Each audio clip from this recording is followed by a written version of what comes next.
Late at night, Single Dad's neighbor sent him a private photo and asked, "Do you think it's beautiful?"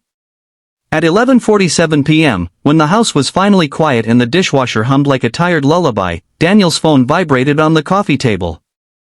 He almost ignored it. Late-night messages were usually spam, or reminders he couldn't afford to forget. But the name on the screen made him sit up. Maya, next door. They shared a thin wall, the kind that carried laughter too easily and grief even more so. Daniel stared at the notification, heart thudding with the nervous caution of a man who had learned to expect responsibility before desire. Private photo attached. Do you think it's beautiful? Daniel swallowed.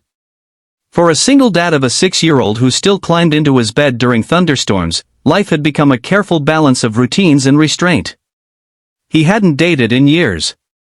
He barely remembered how to flirt. The word private felt heavier than it should have. He hesitated, then opened it. The photo wasn't what he expected. It wasn't seductive. It wasn't polished. It was a close-up of Maya's shoulder and collarbone, soft lamplight revealing a jagged scar that curved like a pale river across her skin. The edges were healed, but the story was still there, raw, unmistakable. A message followed immediately. "Sorry if this is weird. I almost didn't send it." Daniel leaned back, breath leaving him slowly.